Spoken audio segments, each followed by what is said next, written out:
Assalamualaikum warahmatullahi wabarakatuh. Kenalkan, kami dari kelompok 11 ingin mempresentasikan mata kuliah hadis tematik ekonomi dan bisnis mengenai materi hadis tentang riba. Saya sebagai moderator sekaligus materi 1 adalah Ula. Saya sebagai pemateri kedua Satu Hadi. Saya sebagai pemateri ketiga Jessica. Video ini kami akan membahas materi mengenai hadis-hadis tentang riba. Untuk pengertian riba secara bahasa bermakna zidayah atau tambahan. Dalam pengertian lain, secara linguistik riba juga berarti tumbuh dan membesar. Menurut istilah teknis, riba berarti pengambilan tambahan dari harta pokok atau modal secara batin. Kata riba juga berarti bertumbuh, menambah atau berlebih. Al-riba atau arima, makna asalnya ialah tambah, tumbuh, dan subur. Adapun pengertian tambahan dan dalam konteks riba adalah tambahan atas modal yang diperoleh dengan cara yang tidak dibenarkan syarah. Adapun pengertian riba menurut para ulama. Pertama, menurut Bar ad-Din al-Ayyi, pengarang Umadatul Qori Syarah Sahih al-Bukhari, prinsip utama dalam riba adalah penambahan. Menurut syariah riba berarti penambahan atas harga pokok tanpa adanya transaksi biaya real. Dan yang kedua ada dari Imam Zarkasi dari mazhab Hanafi, riba adalah tambahan yang disyaratkan dalam transaksi bisnis tanpa adanya iwad atau pendanaan yang dibenarkan syariah atas penambahan tersebut. Selanjutnya ada jenis-jenis riba. Pertama, riba nasyiah, yaitu tambahan yang disyaratkan dan diambil oleh kreditor dari debitor sebagai kompensasi penangguhan. Yang kedua ada riba fad, yaitu jual beli uang dengan uang atau makanan dengan makanan disertai dengan tambahan. Yang ketiga ada riba qard, adalah suatu manfaat dari tingkat kelebihan tertentu yang disyaratkan terhadap yang berhutang atau muktarid.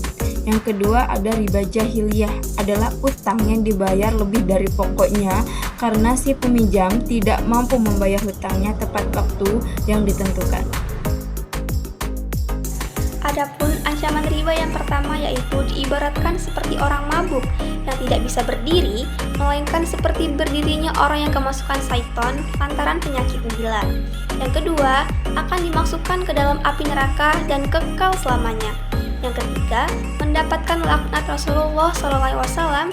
Dan yang keempat, halal bagi Allah untuk memberikan azabnya. Yang kelima, memakan harta 3 lebih berat dosanya dibandingkan dengan 3 kali perbuatan zina. Selanjutnya ada hukum riba dalam Islam. Dalam agama Islam, riba dinyatakan sebagai sesuatu yang dilarang secara tegas. Al-Quran, kitab suci umat Islam, secara jelas mengharamkan praktik riba. Hukum riba dalam ijma' ulama. Fatwa ini berisikan tentang kesepakatan untuk menguatkan hukum riba sebagai haram dalam Islam dan pedoman bagi umat Islam bahwa dalam setiap kegiatan syariah, baik itu asuransi maupun akad, tidak boleh mengandung unsur riba, gharar atau penipuan, musyir atau perjudian, zulum atau penganiayaan, riswah atau suap, barang haram, dan maksiat. Lantas, bagaimana kita dapat menghindari riba? Cara yang pertama yaitu mengetahui tentang bahaya dari perbuatan riba.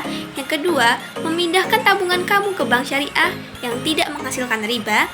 Yang ketiga, selalu bersyukur atas rezeki yang kita dapatkan. Dan yang keempat, kita dapat memindahkan tabungan ataupun kredit ke bank syariah yang sudah mendapatkan fatwa Dewan Syariah Nasional atau DSN yang bisa menjadi salah satu cara untuk kita menghindari riba. Lalu apa sih bahaya dan dampak dari perbuatan riba?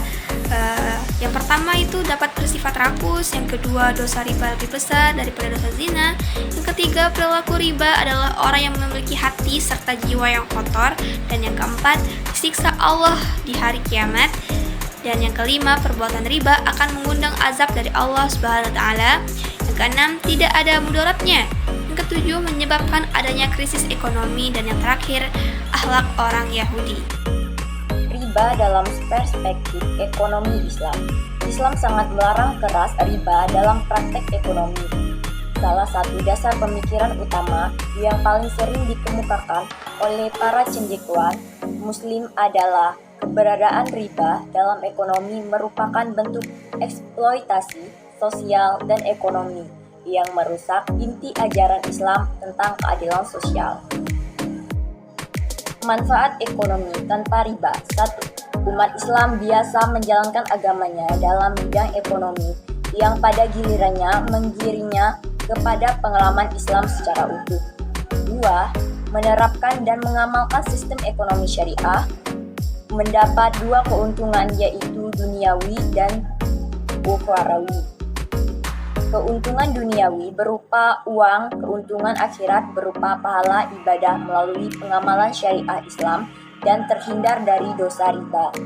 3. Memajukan ekonomi Islam lewat lembaga keuangan syariah, berarti umat Islam berupaya mengentaskan kemiskinan. Hikmah diharamkannya riba. 1. Riba mengambil harta orang lain tanpa hak.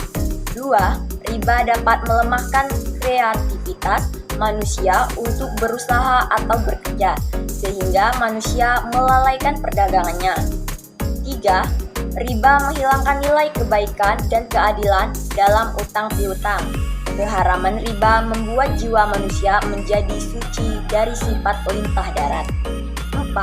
Biasanya orang memberi utang adalah orang yang kaya, dan orang yang berutang adalah orang yang miskin. Mengambil kelebihan utang dari orang miskin sangat bertentangan dengan sifat rahmat Allah Subhanahu wa Ta'ala. Materi terakhir mengenai hadis-hadis tentang riba.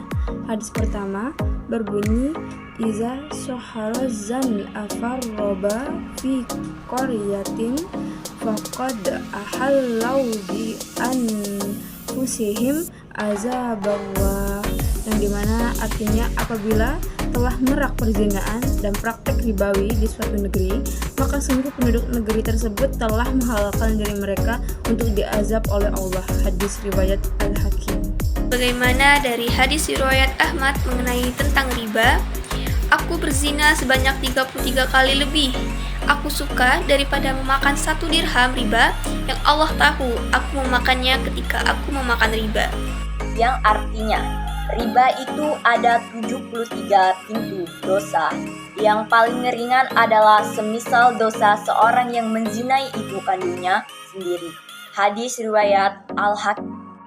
Kesimpulan, riba merupakan hal yang diharamkan dan dilarang keras dalam agama Islam karena riba dalam Islam dapat mengarah pada permusuhan dan kehancuran. Riba juga dapat menciptakan kehidupan yang tidak berkeadilan, kesenjangan, serta tidak jarang menimbulkan ketimpangan dan kecemburuan sosial. Oleh karena itu, umat Islam dilarang mengambil riba dan melibatkan diri dengan riba.